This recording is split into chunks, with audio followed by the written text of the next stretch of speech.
ধন্যবাদ অ্যান্ড সহ আলোচক খাজা মাইনুদ্দিন ভাইকে।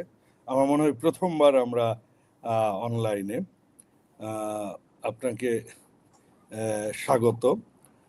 যে বিষয়টা আপনি বলেছেন, ফরচুনেটলি আমি আমাদের যিনি নতুন মন্ত্রী হয়েছেন সড়ক ও সেতু, রবিউল ভাইয়ের আমি পুরো স্পিচটা শুনলাম। বিষয় হচ্ছে কি, যে বিষয়টা হচ্ছে চাঁদার ডেফিনেশন কি। আর বিগত ওই 5 তারিখের পর মিডিয়া চাঁদা পাইলেই বিএনপিকে আঁচড় মারার খুব চেষ্টা করে আসছে। বাকিগুলোও কিন্তু ছিল, কিন্তু সেগুলো কোনো, হ্যাঁ, বিএনপি বড় দল হিসেবে আঁচড় খাবে, এটা স্বাভাবিক এবং এটাকে আমরা স্বাগত জানাই। মাননীয় মন্ত্রী যেটা বলেছেন, এটা খুব ক্লিয়ারলি উনি একটা কথা বলেছেন, সেটা হচ্ছে চাঁদার ডেফিনেশনটা উনি দেওয়ার চেষ্টা করেছেন। দেখুন, মালিক এবং শ্রমিক এই দুটোরই আলাদা আলাদা সংগঠন আছে সব জায়গায়। কিরকম সংগঠন আছে, আমি আমার ব্যক্তিগত, যেহেতু আমি গ্রামে রাজনীতি করি, আমার বাড়ি নওগাঁ জেলায়, আমি বদলগাছি উপজেলা বিএনপির সভাপতি। তো আমাকে নওগাঁতে টু অ্যান্ড ফ্রো যেতে হয়, কখনো সিএনজি নিয়েও যাই আমি, বিশেষ করে বিগত আন্দোলনের সময়। তো তখন সেখানে লাঠি সোটা নিয়ে কিছু লোক একটা তাঁবুর মতো দিয়ে তারা বসে থাকতো এবং সিএনজি গুলোকে রাস্তায় যেতে দিত না। তো মাঝে মধ্যে আমি সিএনজিওয়ালাকে বলতাম যে না, তুমি সোজা রাস্তায় চলো, আমার সময় নাই। তো বলতো যে স্যার, সমস্যা আছে, মালিক পরিবহন সমিতিরা এই রাস্তায় অফিসিয়াল টাইমে সকাল 9টা থেকে রাত বিকেল 5টা পর্যন্ত সিএনজি চলাচল নিষেধ, কারণ বাসের মালিকেরা প্যাসেঞ্জার হয়তো পর্যাপ্ত পায় না। তো বিষয়টা নিয়ে আমি একদিন ডিসি মহোদয়ের সাথে কথা বললাম, এটার সাথে দেখলাম ডিসি মহোদয় অ্যালাইন্ড এই অ্যারেঞ্জমেন্টের সাথে। তো বিষয় হচ্ছে যে রবিউল সাহেব যেটা বলেছেন, যে যেটা মালিক পরিবহনের সাথে প্রত্যেক বাস ভিত্তিক যে নিজস্ব অর্গানাইজেশনের জন্য যে মাসিক বা বাস প্রতি তারা যেটা তোলে, এটা মালিকদের বিভিন্ন কল্যাণে ব্যবহৃত হয়। শ্রমিকরা যেটা তোলে সেটা শ্রমিকদের স্লিপ দিয়ে কল্যাণে। এটাকে উনি চাঁদা বলছেন না, উনি ডেফিনেশনটা দিয়েছেন। আর উনি বলছেন যে চাঁদা সেইটাই, মনে করুন যে বিএনপি বা জামাত বা জাতীয় পার্টি বা এনসিপির কেউ বাস থামিয়ে দলীয়ভাবে চাঁদা নিচ্ছে, সেটাকে উনি চাঁদা হিসেবে ডিফাইন করেছেন। জাস্ট এই কথাটাই উনি বলেছেন।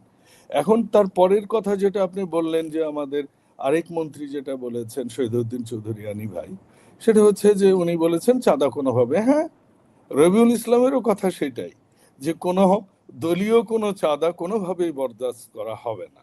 এবং এটা খুব মানে simple, clear and crystal clear, I should say.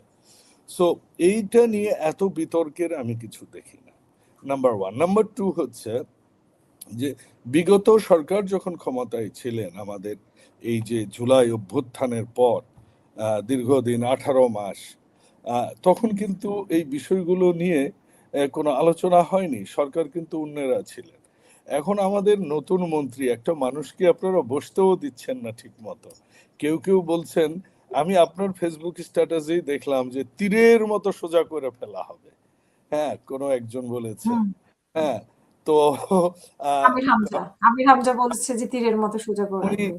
উনি কিন্তু অনেক কিছুই বলেছেন। উনি কিন্তু আমাদের স্বাধীনতার ঘোষকের সন্তান ম্যাডাম খালেদা জিয়ার সন্তানকে অনেক কিছু বলেছেন। কিন্তু এই যে এই বিষয়গুলো, এগুলো বলা আমি ধরে নিচ্ছি এগুলা পলিটিক্যাল রিটোরিক, তবে ভাষা গানটা, ভব্যতাটা একটু কন্ট্রোল হওয়া উচিত।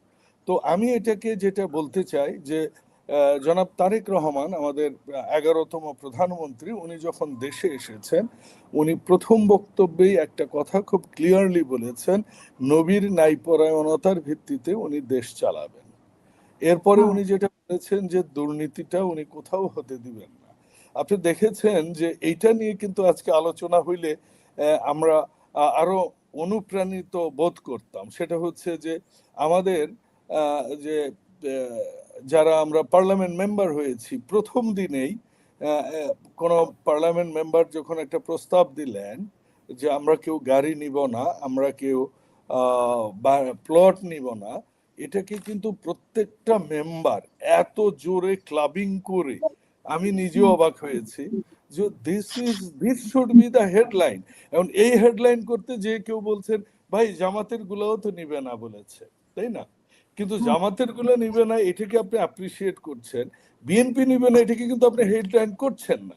বিএনপির একজন সেতুমন্ত্রী যখন নতুন মন্ত্রী বসে একটা জিনিসটা আপনি যদি পুরোটা শোনেন আপনি দেখবেন he just defined the situation and he clearly mentioned over there as well যে এখানে কোনো চাঁদাবাজি চলবে না, যে অর্থে আপনারা চাঁদাবাজিটা বলছেন।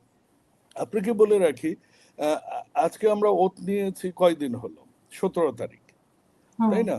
18, 19, 20, 19 তারিখে কিন্তু আমি আমার ইউনিয়নের এক সাধারণ সম্পাদক বিএনপিকে কিন্তু আমি দল থেকে না তার পদ থেকে অব্যাহতি দিয়েছি একটা দলীয় এবং অসাংগঠনিক আচরণের কারণে শুধুমাত্র। তো আমাদের এগুলো কিন্তু নিউজ হচ্ছে না। তো এখন বিষয় হচ্ছে আমরা বড় দল, এটা হতে পারে, এন্ড এটা আমরা একসেপ্ট করি। আমরা মিডিয়ার এই যে মুক্ত চিন্তা, মুক্ত স্বাধীনতা, মুক্ত মিডিয়া, গণমাধ্যমের স্বাধীনতা, এটা বিএনপির শুরু থেকেই। এবং শহীদ প্রেসিডেন্ট জিয়াউর রহমান যখন 1975 সালে দেশের ভার গ্রহণ করেন তখন কিন্তু উনি সমস্ত পত্রিকাগুলো, সমস্ত রাজনৈতিক দলগুলোকে উন্মুক্ত করে দিয়েছেন। আমরা এর মাঝেই বেড়ে ওঠা একটা দল এবং আমরা সেটাতেই বিশ্বাস করতে চাই। এবং এই আরেকভাবে যদি আমি বলি, হ্যাঁ ধন্যবাদ, জিনিসটা আমরা ক্লারিফাই করতে পারছি মিডিয়ার সামনে, এবং এর বেশি কোনো কিছু না। অসংখ্য ধন্যবাদ। আমি শেষ করতে চাই, আজকে আর অল্পক্ষণ পরেই আমরা মহান ভাষা দিবস এবং আন্তর্জাতিক ভাষা দিবসে আমরা উদযাপন করতে যাচ্ছি ইনশাআল্লাহ। এবং এর মাধ্যমে আমি 21-এর সকল শহীদ, ভাষার সকল শহীদ এবং মহান মুক্তিযুদ্ধের সকল শহীদদের প্রতি শ্রদ্ধা জ্ঞাপন করছি এবং দেশবাসীকে এই গণতান্ত্রিক পুনরুদ্ধারের মাধ্যমে দেশে যে নতুন গণতান্ত্রিক অধ্যায় সূচনা হয়েছে এর সুফল যেন সবার ঘরে পৌঁছে।